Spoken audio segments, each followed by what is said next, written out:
ભરૂચ નર્મદા જિલ્લાના ભાજપના આખાબોલા સાંસદ મનસુખ વસાવા તેઓના નિવેદનોથી હંમેશા ચર્ચામાં રહે છે. તાજેતરમાં મનસુખ વસાવાએ નર્મદા જિલ્લાના કમલમ ખાતે એક પ્રેસ કોન્ફરન્સ યોજી હતી, જેમાં તેઓએ નનામા પત્રના આધારે ભાજપ અને આપના નેતાઓ સામે તોડપાણીના ગંભીર આક્ષેપ કર્યા હતા, જે નિવેદનથી રાજકારણમાં વિવાદોનો ચરુ ઉછળ્યો છે. સાંસદ મનસુખ વસાવાએ ભાજપના મોટા નેતાઓ અને આપના નેતાઓ સાઠગાંઠ કરી તોડપાણી અને ભ્રષ્ટાચાર આચરતા હોવાના ગંભીર આક્ષેપ કર્યા હતા. સાંસદ મનસુખ વસાવાએ નનામા પત્રના આધારે કરેલા નિવેદનોના રાજકીય ક્ષેત્રે ઘેરા પ્રત્યાઘાત પડ્યા છે, જેની સામે નાંદોદના ભાજપના ધારાસભ્ય ડોક્ટર દર્શન પ્રમુખે પણ નારાજગી વ્યક્ત કરી હતી અને સાંસદ મનસુખ વસાવાના આક્ષેપોને રદિયો આપ્યો હતો, તેમજ ધરણા પર બેસવા સુધીની તૈયારી બતાવી હતી, પરંતુ પ્રદેશ ભાજપમાંથી સૂચના મળતા તેઓએ ધરણા મોકૂફ રાખ્યા હોવાનું જણાવ્યું હતું.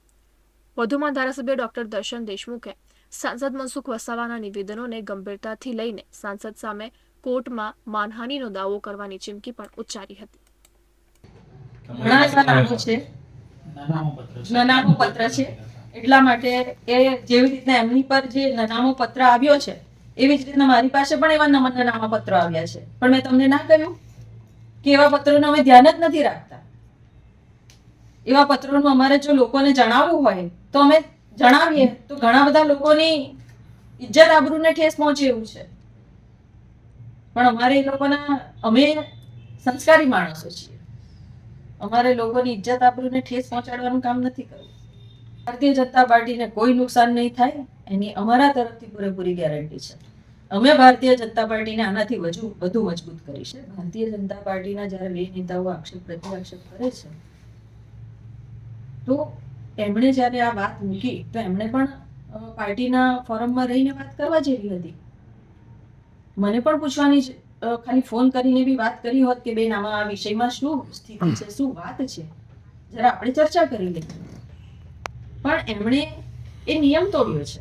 એમણે પોતે પોતાની રીતે મનમાની રીતે એમણે પોતે આખું સોશિયલ મીડિયા અને પ્રેસ કોન્ફરન્સના માધ્યમથી વાત કરી છે, તો મારે જવાબ તો આપવો જ પડે.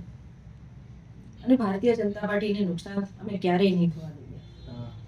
અત્યાર સુધી મૌન એટલા માટે હતા કે માન્ય સાંસદ શ્રી કદાચ થોડા વિવેક રહે અને વિવેક બુદ્ધિથી પોતાનું કામ કરે. પણ હવે પરિસ્થિતિ એવી આવી કે અવારનવાર મહિનો થતો નથી અને એક સોશિયલ મીડિયામાં પ્રેસ કોન્ફરન્સ કરવાની, સોશિયલ મીડિયામાં એક પત્ર વાયરલ કરવાનું, આના લીધે એવું લાગ્યું કે હવે અમારે જવાબ આપવો પડશે અને એટલા માટે આજની આ પ્રેસ કોન્ફરન્સના માધ્યમથી એમને જવાબ પહોંચતો કર્યો છે.